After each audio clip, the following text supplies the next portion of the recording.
So I thought I would do a Magpie Musings video. Mitch's videos have been very popular, and Stu and Steve and I have said we'll probably make these when we feel like we've got something to say. And the announcement about Amanda and Mehrdad hasn't come as a shock to us at NUFC Matters, because on our shows we've constantly said that, you know, the plan would be to eventually change the guard at Newcastle, that they would eventually move on. And I've listened to a lot of the radio reports, watched the TV reports, read some of the online stuff. And listen, we say this till we're blue in the face. It's clickbait. Ignore it. Until you hear something from the horse's mouth with Newcastle United, then take it with a pinch of salt. And that doesn't mean that Amanda and Mehrdad aren't leaving. But let's hear why they're leaving. Let's hear from them. Let's wait until there's an official announcement from the club. Let's wait until there's an official announcement from Amanda and Mehrdad. This story's obviously been put out there by a news outlet. It's clearly true, but we just need to hear the reasoning behind it. We've always thought that this would happen. Things don't stand still forever. Managers, players, supporters, owners, we all move on. None of us are here forever, and it's all about timing. There's nothing cynical in this. There's nothing suspicious in this, that they've decided to step aside.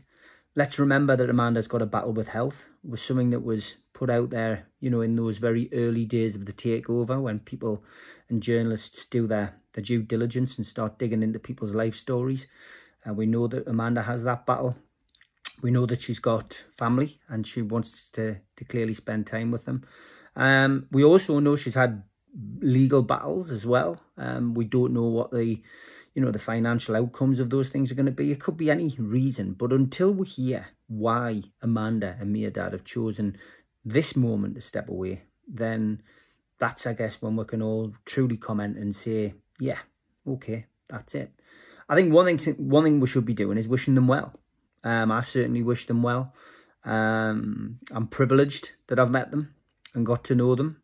I haven't spoken to them in recent months, but certainly been privileged enough to be able to communicate with them as and when I've needed to. And delighted to say that, you know, they fell in love with Newcastle United when they could have picked any other team. They could have picked, at the time, Liverpool, Manchester United, Chelsea, teams that they were linked with, you know, and they chose Newcastle. And that day will always be ingrained in my mind. It'll always be part of my story, that the day that she came to watch Liverpool play and at St James's Park, and that 1-1 draw, she'd supposed to have come the weekend before, the game before, the home game before, and she didn't come. And Owen Brown, Rafa's agent, had, you know, got her to come. They were sitting on the table that we were sitting on in the Legends Lounge at St James's Park, and that hour and a half or so that I spent with the two of them, and we chatted about the club, the history, what it means to the local people, what it means to the local area, the uniqueness of St James's Park, being on, you know, the cathedral on the hill, and you know, being so accessible for people from restaurants and bars within the city. She got it straight away, and she doorstepped Lee Charnley that day. Mike Ashley wasn't at the game. She went to the boardroom and said, I want to buy your football club. And we should always be thankful for that. We should always remember the part that Amanda Staveley and Mehrdad did. And we might write a book one day. I don't know whether it needs to be done. I really don't. Is there a need for the story behind the takeover, etc.? I think the story about a lot of the failed takeovers would be more exciting and interesting. And some of the charlatans that we had surrounding our nest, if you like, that didn't come off and were never going to come off. But I don't think there's a thirst for it. But what I don't want to make this about, you know, anything other than Amanda and Mehrdad. got off track a little bit there. This is our time to say thank you. This is our time to say well done. And this is our time to say good luck, because ultimately they have been very, very good at what they set out to achieve.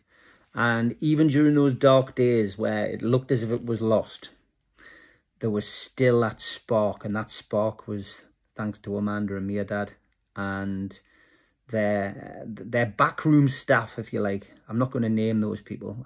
There was quite a few people behind the scenes who made things tick and helped things work and did a lot of the donkey work.